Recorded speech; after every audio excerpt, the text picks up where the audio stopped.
नमस्कार, मैं हूं आपके साथ ममता सिंह। आप देख रहे हैं श्रेय टीवी। देश हित की बात, क्षेत्रीय खबरों के साथ साथ देश और प्रदेश की खबरों के लिए बने रहें श्रेय टीवी के साथ।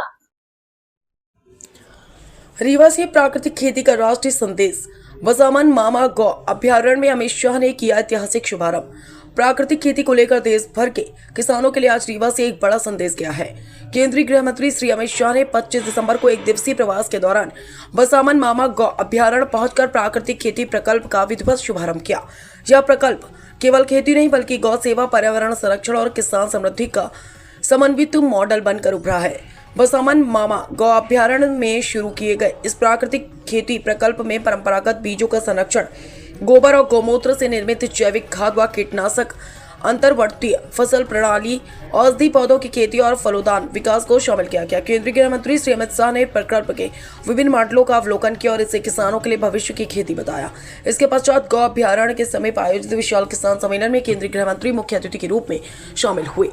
सम्मेलन की अध्यक्षता प्रदेश के मुख्यमंत्री डॉक्टर मोहन यादव ने की। इस अवसर पर उप मुख्यमंत्री श्री राजेंद्र शुक्ला, रीवा जिले के प्रभारी मंत्री श्री प्रहलाद सिंह पटेल, ग्रामीण विकास एवं श्रम मंत्री तथा रीवा सांसद श्री जनार्दन मिश्र भी मंच पर उपस्थित रहे। 52 एकड़ के स्थापित बसामन मामा गौ अभ्यारण्य आज प्रदेश के सबसे बड़े गौ संरक्षण केंद्रों में से एक है, जहां 9000 से अधिक निराश्रित एवं बीमार गौवंश को आश्रय दिया गया। 100 से अधिक कर्मचारी और गौसेवक उनकी सेवा में लगे हैं, जबकि पशु चिकित्सकों की टीम निरंतर उपचार कर रही है। यहाँ से प्रतिदिन निकलने वाले गोबर से जैविक खाद, गो कास्ट, गोनाइल जैसे उत्पाद तैयार किए जा रहे हैं। बसामन मामा विंध्य क्षेत्र के लोग देवता माने जाते हैं, जिन्होंने पीपल वृक्ष की रक्षा के लिए अपने प्राणों का बलिदान दिया। उनके पर्यावरण संरक्षण के संदेश को जीवंत रखने के लिए टमस नदी के तट पर यह धाम और गौ अभ्यारण्य विकसित किया गया। यह आर्ट ऑफ लिविंग संस्था के स्वयंसेवकों और स्थानीय किसानों के सहयोग से प्राकृतिक खेती के आधुनिक मॉडल तैयार किए गए। गेहूं, कोदो, मक्का, ज्वार के साथ आम और अमरूद के बगीचे विकसित किए जा रहे हैं। अग्निहोत्री खेती का मॉडल भी किसानों के लिए आकर्षण का केंद्र बना है। प्राकृतिक खेती से जुड़े 50 से अधिक गांवों के करीब 5000 किसान अब रासायनिक खाद से दूरी बनाकर स्वास्थ्यवर्धक और केमिकल मुक्त अनाज का उत्पादन कर रहे हैं। प्रधानमंत्री श्री नरेंद्र मोदी के 1 एकड़ 1 मौसम मंत्र से प्रेरित होकर किसान बिना जोखिम प्राकृतिक खेती अपना रहे हैं। बसामन मामा गौ अभ्यारण्य आज सिर्फ गौ सेवा का केंद्र नहीं बल्कि प्राकृतिक खेती की प्रयोगशाला और किसानों के लिए नई उम्मीद बनता जा रहा है। श्रेय टीवी से अविनाश चतुर्वेदी की खास रिपोर्ट। आदरणीय जनार्दन मिश्रा जी, भारतीय जनता पार्टी के जिलाध्यक्ष आदरणीय वीरेंद्र गुप्ता जी, गुड़ क्षेत्र के विधायक आदरणीय नागेंद्र सिंह जी, सिरमौर क्षेत्र के विधायक आदरणीय देवराज सिंह जी, मनगवा क्षेत्र के विधायक आदरणीय नरेंद्र प्रजापति जी, त्योथर के विधायक आदरणीय सिद्धार्थ तिवारी जी, जिला पंचायत के अध्यक्ष श्रीमती नीता कोल जी और सभी उपस्थित यहाँ पर जनता जनार्दन, आदरणीय अमित शाह जी का स्वागत करते हुए हम लोगों को बड़ी प्रसन्नता है। मुझे याद है जब प्रधानमंत्री नरेंद्र मोदी जी 2014 के चुनाव में बनारस नामांकन के लिए गए थे और पत्रकारों ने पूछा था तो उन्होंने कहा था कि ना मुझे किसी ने यहां पर भेजा है, ना मैं यहां पर आया हूं, मुझे तो मां गंगा ने बुलाया है। ये नरेंद्र मोदी जी ने उस समय कहा था। और आज जब आदरणीय अमित शाह जी हमारे बीच में हैं तो हम लोग ये सोचते हैं कि अमित शाह जी यहां पे कैसे आए हैं। तो इस निष्कर्ष पर मैं पहुंचता हूं कि 9000 से ज्यादा जो गौ माताएं यहां पर हैं, उन्होंने अमित शाह जी को यहां पर बुलाया है।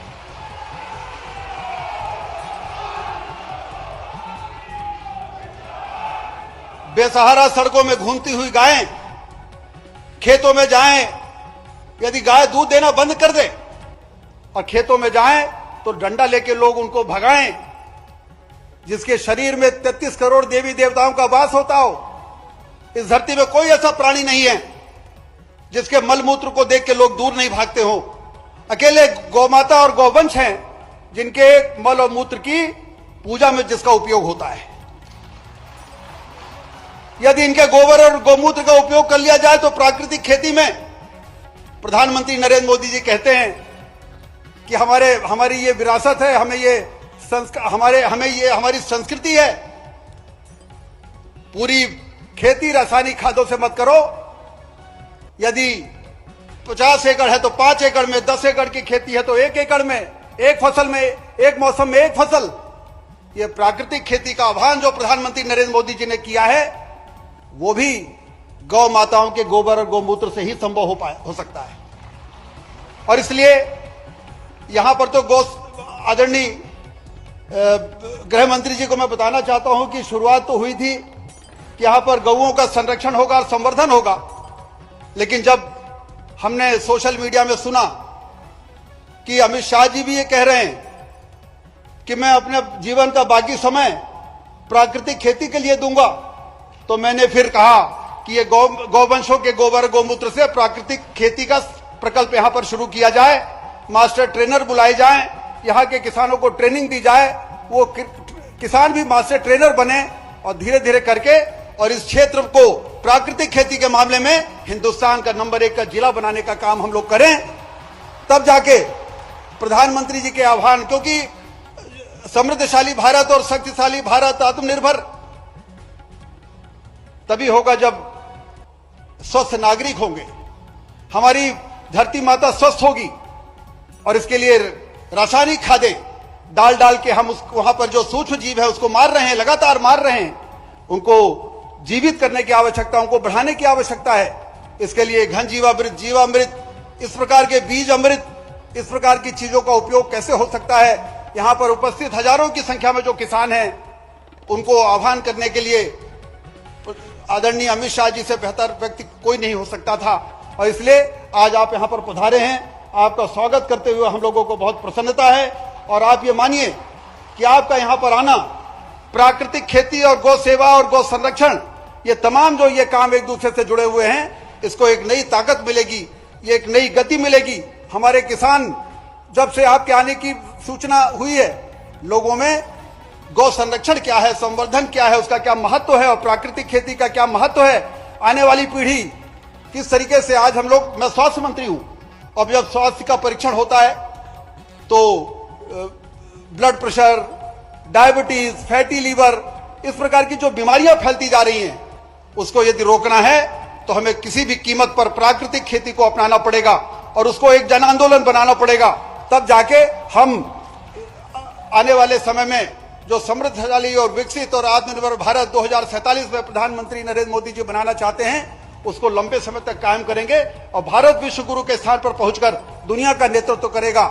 एक बार फिर से आपका अभिनंदन करते हुए, क्योंकि आपने देश के उलझे हुए मामले प्रधानमंत्री नरेंद्र मोदी जी के नेतृत्व में जो देश को दीमक की तरह खोखला कर रहे थे, आतंकवाद और नक्सलवाद हमारे देश को दीमक की तरह खोखला कर रहा था, वो तमाम तरह की जो मुद्दे हैं, जो अभी आपने लोकसभा में बोला है कि कौन से ऐसे मुद्दे हैं जिसका विरोध किया गया और जिन मुद्दों का विरोध किया गया उसके कारण क्या दुर्गति हुई है, वो सारे मुद्दे को यदि मजबूती के साथ, यदि प्रबल इच्छा शक्ति आपकी नहीं होती, ये लौह पुरुष जैसा यदि आपका कार्यशैली नहीं होती, तो शायद इन उलझे हुए मामलों को सुलझाना आसान नहीं होता। इसलिए आज आपको अपने बीच पर पाकर हम लोग बहुत ही उल्लास से भरे हुए हैं। एक बार फिर से आपका स्वागत, आपका वंदन, आपका अभिनंदन करते हुए हम लोगों को बहुत ही प्रसन्नता हो रही है।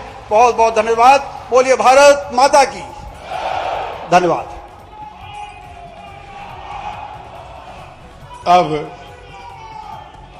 अब माननीय प्रदेश अध्यक्ष महोदय भारतीय जनता पार्टी श्री हेमंत खंडेलवाल जी से आग्रह है कि कृपया वे पधारें।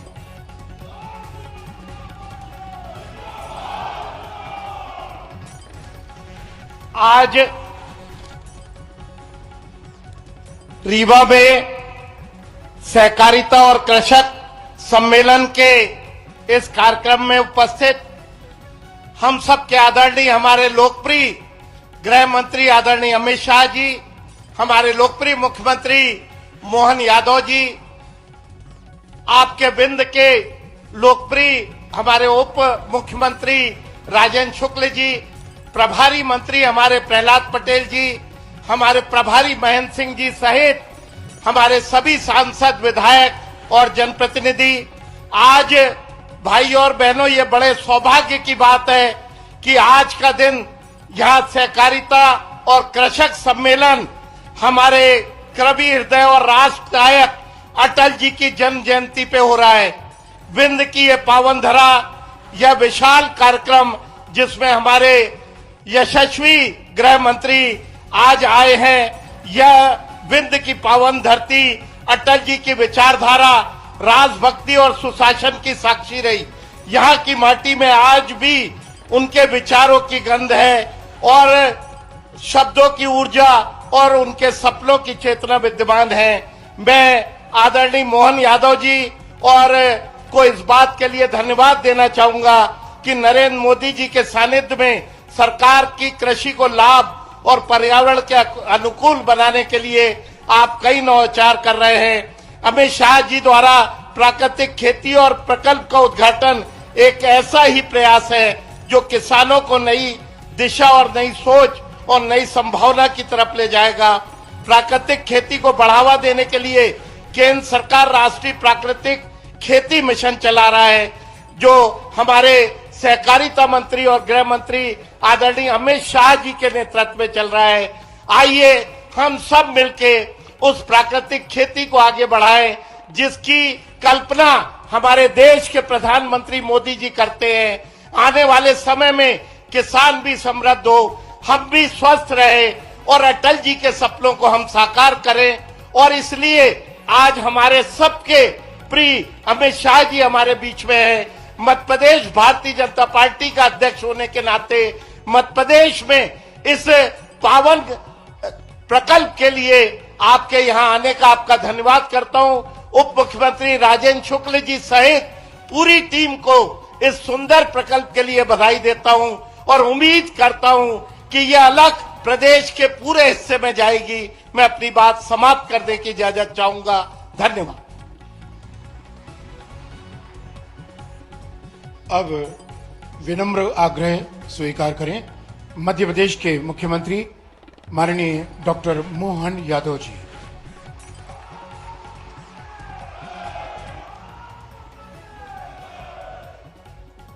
बसावन मामा गोवंश वन विहार के इस गौरवमय कार्यक्रम में हमारे बीच भारत के यशस्वी गृह मंत्री श्रीमान अमित शाह जी मौजूद है। जोरदार अभिनंदन करें माननीय अमित शाह जी के लिए।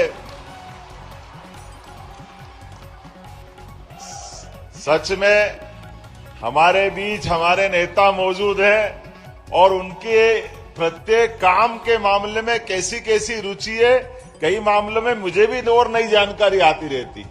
आज जब यहां गौशाला का भ्रमण कर रहे हैं और भाई साहब ने कहा कि वो स्वयं 35 साल पहले जैविक खेती का अपना प्रयोग करके सफलतापूर्वक अपना कॉन्फिडेंस भी के साथ इस बड़े प्रोजेक्ट के मन में जैसा हमारा सबका भाव है, जोरदार अभिनंदन करें। सच में आज उनका ये रूप मुझे देखकर आनंद आ गया। माननीय उप मुख्यमंत्री राजेंद्र शुक्ला जी जिनके प्रयास से ये शासकीय गौशाला प्रारंभ हुई, ये नया प्रकल्प प्रारंभ हुआ। इस अवसर पर माननीय हमारे प्रदेश के अध्यक्ष श्रीमान हेमंत खंडेलवाल जी हमारे बीच। हेमंत जी भी लगातार ऐसे गौशाला और बहुत सारे काम जैविक खेती के करते हैं। उनका भी विविध रूप है, बहुरंगी उनकी अपनी उनके व्यवस्थाओं के आधार पर स्कूल का, गौशालाओं का, दूध उत्पादन का, फूड पार्क का, एग्रीकल्चर सेक्टर में काफी रुचि रखते हैं हेमंत जी। माननीय डॉक्टर महेंद्र सिंह जी हमारे प्रभारी और सारे जनप्रतिनिधि जोरदार अभिनंदन कर दे। समय की कमी है, मैं ज्यादा न बोलते हुए माननीय गृह मंत्री जी को बुलाऊंगा। उसके पहले 2-3 मिनट में अपनी बात खत्म करूंगा। हमारा सबका माननीय प्रधानमंत्री श्रीमान नरेंद्र मोदी जी का जोरदार अभिनंदन करें, जिनके आशीर्वाद के बाद हमारे अपने सरकार के गठन के साथ हमारे माननीय गृह मंत्री जी, माननीय प्रधानमंत्री जी लगातार नवाचार को, अच्छे कामों को प्रोत्साहन दे रहे हैं। और खासकर ये बताना चाहूंगा, हमारे प्रदेश के अंदर किसानों की आय बढ़ाने के लिए, दूध का उत्पादन बढ़ाने के लिए भी बनासकांठा से नेशनल डेयरी डेवलपमेंट बोर्ड और आप सहकारिता मंत्री भी हैं, इस नाते से किसानों की आय खेती की फसल से तो बढ़ना ही चाहिए, लेकिन दूध उत्पादन भी बढ़े और दूध उत्पादन के आधार पर घर घर व्यक्ति के जीवन में सुख समृद्धि आए। इसलिए दूध और दुधारू पशु, देसी पशु जिनके आधार पर हमारे गोवंश से हमारी खेती का भी रकबा सुधरे, खेती की आय भी बढ़े, ऐसे उद्देश्य के लिए हमारी सरकार ने नेशनल डेयरी डेवलपमेंट बोर्ड के माध्यम से एमओयू किया।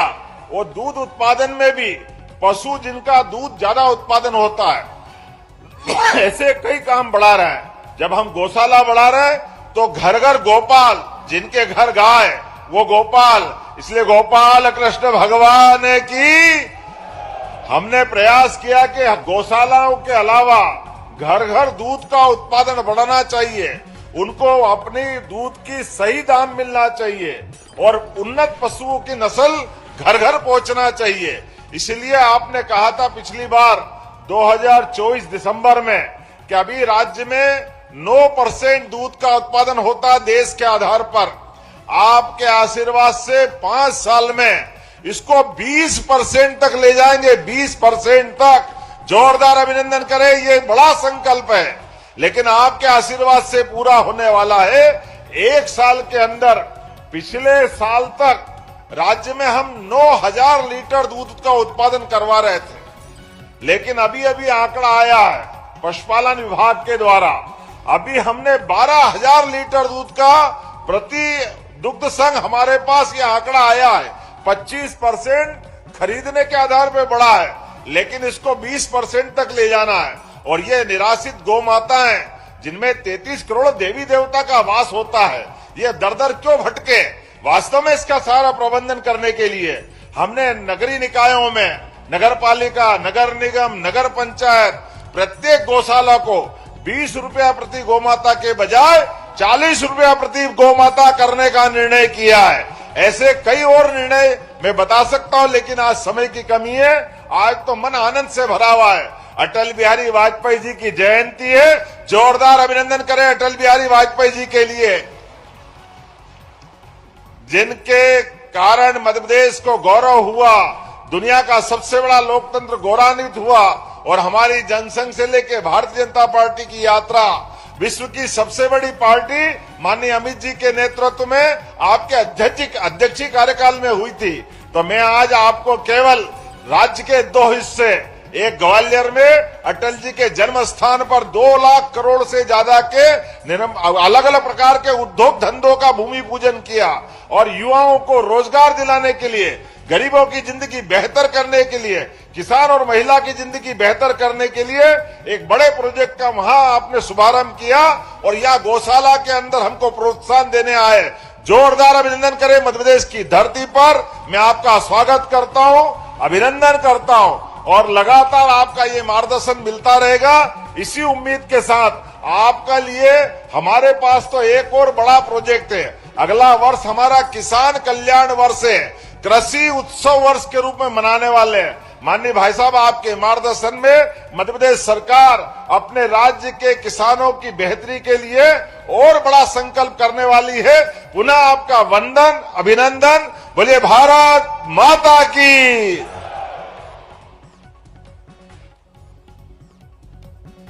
धन्यवाद।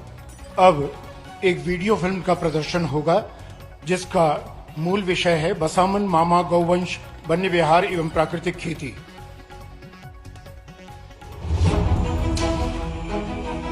आगावो अग्मना उत भद्रम अक्रमत् सीदन्तु कोष्ठे रण्यत्स्वमे।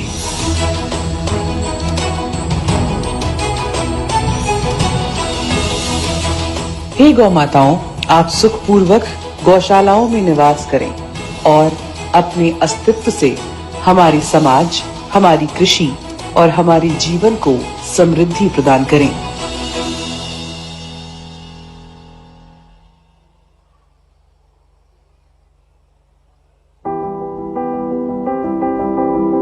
भारतीय सभ्यता की उस जीवन दृष्टि का आधार है जिसमें मनुष्य, पशु और प्रकृति परस्पर विरोधी नहीं बल्कि एक दूसरे के पूरक माने गए हैं।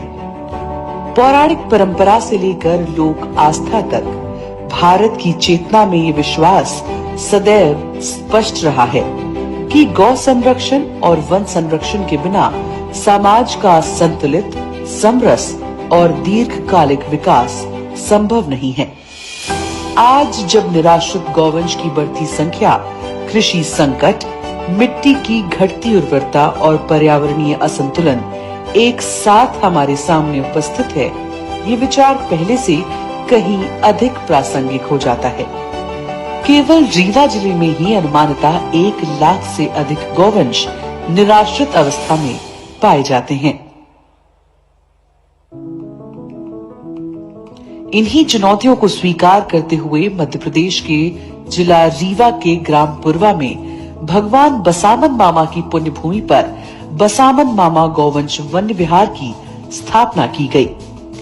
ये परियोजना माननीय प्रधानमंत्री श्री नरेंद्र मोदी जी की गौवंश संरक्षण और प्राकृतिक खेती की अवधारणा पर आधारित है।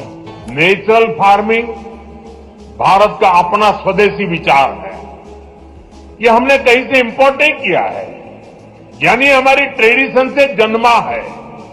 हमारे पूर्वजों ने तपस्या करके इसको तैयार किया है और ये हमारे पर्यावरण के अनुकूल है। और माननीय गृह मंत्री श्री अमित शाह जी द्वारा प्रतिपादित आत्मनिर्भर भारत और प्राकृतिक खेती की सोच को व्यवहारिक धरातल पर साकार करती है।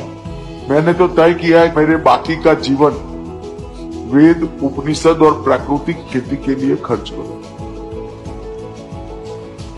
ये प्राकृतिक खेती ये इस प्रकार का एक वैज्ञानिक प्रयोग है जो कई प्रकार के फायदे। माननीय मुख्यमंत्री डॉक्टर मोहन यादव जी के नेतृत्व में मध्य प्रदेश शासन की स्पष्ट गौ संवर्धन नीति, दृढ़ प्रशासनिक इच्छा शक्ति, हमने एक योजना बनाई कि एक 5000 से बड़ी गौशालाएं जो चलाएंगे उनके लिए भी प्रति गौमाता 40 रुपया और 125 एकड़ जमीन तक भी हम निःशुल्क देंगे, ताकि बड़ी गौशाला भी बहुत आराम से चले और गौशालाओं के माध्यम से दूध उत्पादन भी करो, गोमूत्र भी, और गोमूत्र के बहुत सारे अर्क से लेकर बहुत सारी चीजें बनती है। और माननीय उप मुख्यमंत्री श्री राजेंद्र शुक्ला जी के अटूट संकल्प एवं जन भागीदारी के माध्यम से आज ये गौवंश वन्य विहार साकार रूप में हमारे सामने खड़ा है। बसामन मामा गौवंश वन्य विहार इस समस्या को ध्यान में रख के बनाई गई। सड़कों में बैठी हुई गौमाताएं दुर्घटना का शिकार होती हैं। ये परिस्थितियां बहुत ही चिंताजनक थी। ये एक बड़ी समस्या थी। ये वेद, पुराण, उपनिषद हर जगह गौ माता के महिमा का बखान किया गया है। कोई भी संत और महात्मा जब अपना प्रवचन करते हैं तो गौ माता की महिमा का बखान करते हैं।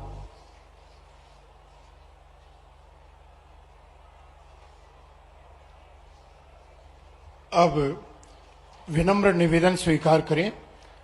हमारे आज के कार्यक्रम के मुख्य अतिथि माननीय अमित शाह जी से हमारा विनम्र आग्रह है कि वे 2 ऐसे प्रगतिशील कृषकों को जिन्होंने प्राकृतिक तरीके से खेती कर कुछ नए अध्याय जुड़े हैं, श्री विवेक सिंह भदौरिया, पिता श्री राज ललन सिंह, दुबहा सिरमौर, कृषि विकास एवं किसान कल्याण विभाग रीवा, जिनका रकबा 2 एकड़, प्राकृतिक फसल गेहूं एवं सब्जी उत्पादन, संकल्प पत्र माननीय गृह मंत्री महोदय के हाथों से जोरदार तालियां बजाकर अभिनंदन करें। और अब श्री भूपेंद्र सिंह, ग्राम खारा, थनवरिया, प्राकृतिक खेती में आपने महत्वपूर्ण योगदान देने का संकल्प लिया है। ये संकल्प पत्र माननीय गृह मंत्री महोदय के कर कमलों से उनके हाथों तक। धन्यवाद। और अब वो समय आ गया है जब हम अपने उस व्यक्तित्व को सुनने के लिए तैयार हो जाएं। जोरदार तालियों के साथ अभिनंदन करें आदरणीय श्री अमित शाह जी का।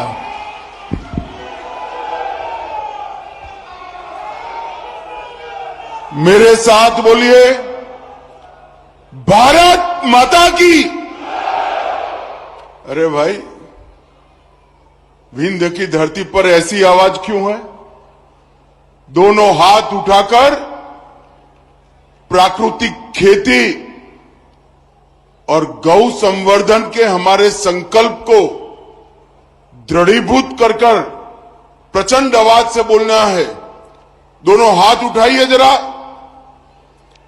संकल्प की मुट्ठी भीजिए और प्रचंड आवाज से बोलिए भारत माता की। मंच पर उपस्थित मध्य प्रदेश शासन के मुख्यमंत्री श्रीमान मोहन यादव जी, यहीं के जनप्रतिनिधि और उप मुख्यमंत्री मध्य प्रदेश शासन श्री राजेंद्र शुक्ल जी, हमारे प्रदेश अध्यक्ष महोदय श्रीमान हेमंत खंडेलवाल जी, मेरे मित्र और पंचायत ग्रामीण विकास मंत्री मध्य प्रदेश श्री प्रहलाद पटेल जी, श्री एदल सिंह कंसाना जी, कृषि विकास मंत्री मध्य प्रदेश श्री लखन पटेल जी, पशुपालन और डेयरी मंत्री मध्य प्रदेश, यहां के लोकप्रिय सांसद जनार्दन मिश्र जी, उपस्थित सभी विधायकगण और हमारे भाजपा के प्रदेश संगठन के प्रभारी श्रीमान महेंद्र सिंह जी और आज यहां पर आए हुए प्यारे भाइयों बहनों माताओं, आप सभी को मेरा प्रणाम, राम राम। सबसे पहले आज भारत रत्न श्रीमान अटल बिहारी वाजपेयी जी की जन्म जयंती है। ये रीवा क्षेत्र अटल जी के बहुत प्रिय क्षेत्रों में से रीवा क्षेत्र हुआ करता था और मुझे बताया कि जब वो प्रधानमंत्री बने तब इनके जो वाहन चालक थे वो यही के वीर बहादुर सिंह जी थे। तब अटल जी वघेली बोली में ही वीर बहादुर सिंह के साथ बात करते थे। और मित्रों, अटल जी ने न केवल भारतीय जनता पार्टी, पूरे देश के सार्वजनिक जीवन में शुचिता को बड़ा महत्व दिया, पारदर्शिता को बड़ा महत्व दिया। और अटल जी अपने जीवन के कार्यकाल के अपने कर्मों के कारण एक ऐसे नेता की श्रेणी में आ गए जिन्होंने जो बोला वो कर दिखाया। बहुत कम लोग ऐसे हैं जिनका वक्तव्य और जीवन दोनों एक समान होते हैं। सम्माननीय अटल जी उसी श्रेणी के राजनेता रहे। मैं मनपूर्वक अटल जी को श्रद्धांजलि देकर मेरी बात की शुरुआत करना चाहता हूं। आज ये मध्य प्रदेश का रीवा क्षेत्र सहन एक विकसित क्षेत्र में बढ़ रहा है। आज एशिया का सबसे बड़ा सोलर प्लांट हमारे रीवा में, रीवा से प्रयागराज हो या जबलपुर, बहुत अच्छी 4 मार्गीय सड़कों का विकास हुआ है। और अभी मैंने उतरते वक्त मोहन जी को पूछा कि भैया देर हो जाएगी तो उड़ पाएंगे क्या? तो मोहन जी ने कहा रीवा का एयरपोर्ट अब 24 घंटे विमान लेकर दिल्ली जा सकता है। अनेक चीजें हैं जो बताने लायक है, मगर समय हमें परमिट नहीं करता है। मित्रों, आज मुझे उप मुख्यमंत्री साहब मिलने आए थे। उन्होंने कहा था हमारे रीवा में बसामन मामा गौवंश बिहार बन रहा है, एक देखने जैसा प्रकल्प है। मैंने उनको बताया था कि मैं जब भी मध्य प्रदेश आऊंगा जरूर रीवा आकर बसावन मामा गौवंश प्रोजेक्ट को देखूंगा। और आज मैं जाकर देख कर आया, एक बहुत अच्छा निदर्शन प्रयोग जो कई सारे किसान का काम करने वाले, गौ पालन का काम करने वाले हमारे अच्छे किसान हैं, उनको आगे मार्गदर्शन कर सकता है। ऐसा एक बहुत अच्छा प्रकल्प यहां बनाया गया है। यहां गौशाला भी है और गौशाला के साथ साथ गाय के गोबर से निर्मित प्राकृतिक खेती की पूरी श्रृंखला और 5 स्तरीय खेती, जो सब्जी भी उगाती है, बेले भी देती है, पपीते जैसे मध्यम कद के फल भी देती है, बीच में चने और छोटे क्रॉप भी होते हैं, दलहन भी होती है और ऊपर फलदार वृक्ष भी होते हैं। 1 एकड़ के अंदर 1.25 लाख रुपए से ज्यादा इनकम देने वाला ये प्रयोग निश्चित रूप से छोटे किसानों के लिए बड़ा आशीर्वाद रूप होने वाला है।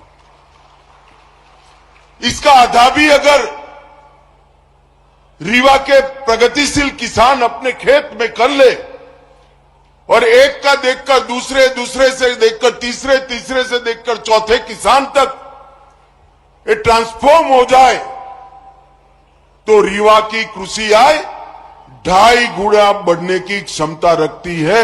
ये बहुत अच्छा प्रकल्प है। किसानों को यहां लाकर इसका निदर्शन, प्रगतिशील किसानों को लाकर इसके निदर्शन का प्रयोग करना चाहिए। यहां पर प्राकृतिक खेती करने वाले 2 किसानों का सम्मान किया गया। मित्रों, प्राकृतिक खेती एक ऐसा हमारा परंपरागत प्रयोग है जिसको हम भूल गए। एक ही देसी गाय से 21 एकड़ खेत में खाद के और पेस्टिसाइड्स के उपयोग के बगैर प्राकृतिक खेती होती है। किसान को जगत का ताज कहते हैं, क्योंकि किसान की मेहनत से जो अनाज उत्पन्न होता है वो पूरी दुनिया का, देश का पेट भरने का काम करता है। मगर आप मुझे बताइए भाई, हमें अधिकार है कि वो ही अनाज को जहर से भरकर हम लोगों को खिलाएं। ढेर सारे रोगों के मूल में जाते हैं, चाहे बीपी हो, चाहे डायबिटीज हो, चाहे थायराइड हो, अनेक प्रकार की बीमारियां अनाज में मिश्रित एक केमिकल फर्टिलाइजर से होती है। अब किसान कहेगा मेरी आय का क्या होगा? मगर प्राकृतिक खेती एक ऐसा प्रयोग है जो गौ माता के गोबर और मूत्र के उपयोग से, छोटी छोटी प्राकृतिक चीजों की मिलावट से एक ऐसी व्यवस्था बनती है जो किसान की आय को भी कम नहीं करने देती और उनकी उपज शुद्ध होती है। किसान की आय बढ़ेगी, पानी का बचाव होगा और कई प्रकार के रोगों से अनाज खाने वाले लोगों की मुक्ति होगी।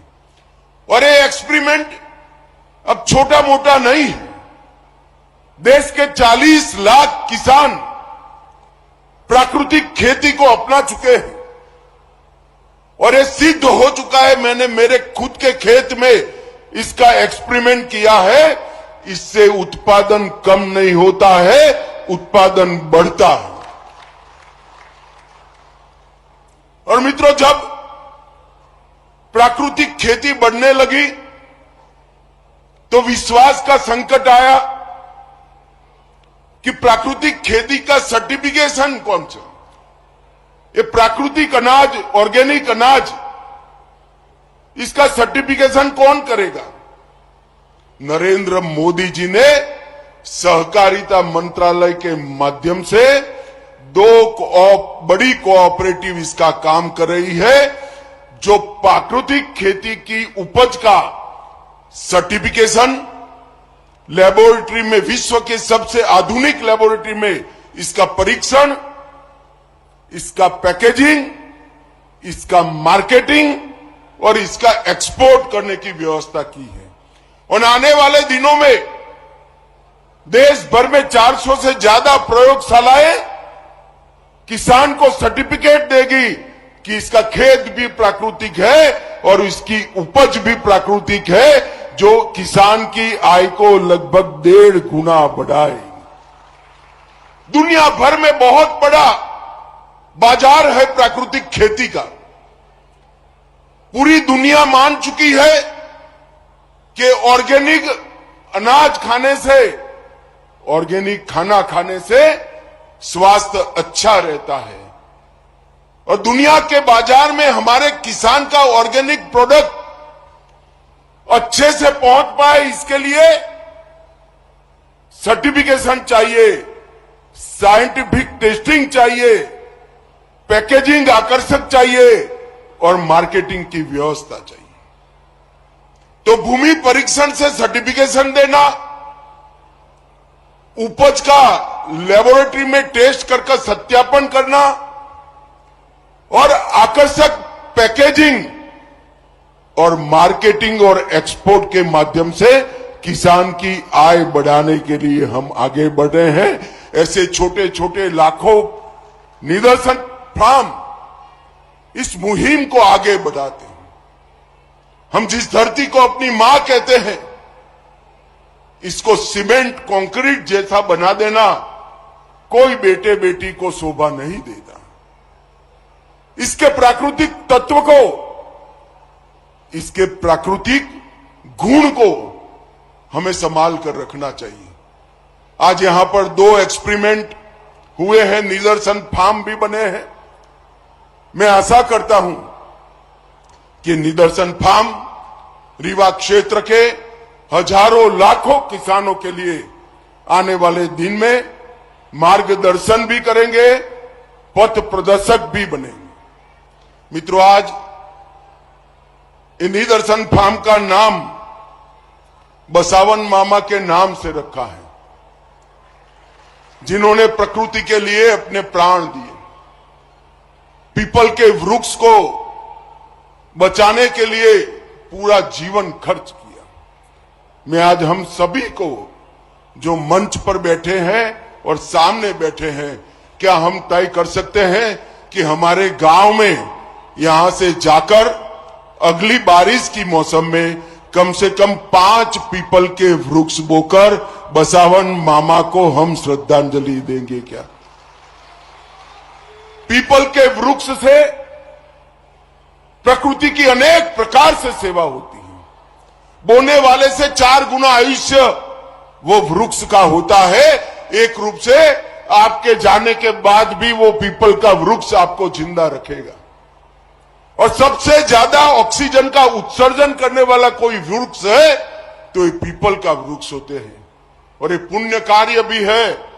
भगवान श्री कृष्ण ने गीता में गाया है कि वृक्षों में मैं पीपल हूं, तो स्वयं विष्णु का वास जिसमें है वो पीपल का वृक्ष होता है।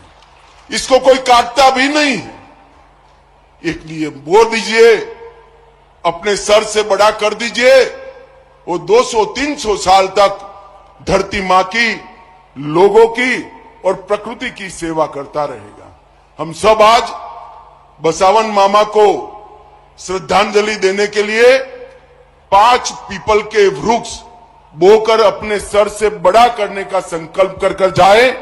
और ये जो निदर्शन फार्म बना है वो गौ सेवा करने वालों के लिए, पशुपालकों के लिए और प्रकृति की सेवा कर प्राकृतिक खेती की ओर जाकर समृद्ध बनने वाले किसानों के लिए पथ प्रदर्शक बनता रहे, यही मेरी अभ्यर्थना है।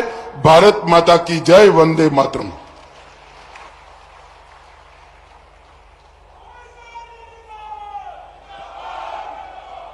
बहुत बहुत धन्यवाद माननीय गृह मंत्री महोदय।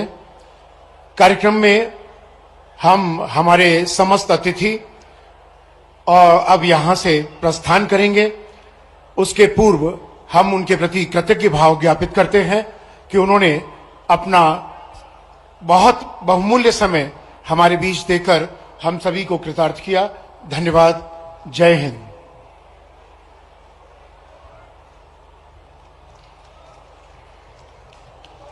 हाथ ऊपर उठाकर कहिए, भारत माता की, भारत माता की, वंदे वंदे। धन्यवाद आप सभी को एक बार पुनः।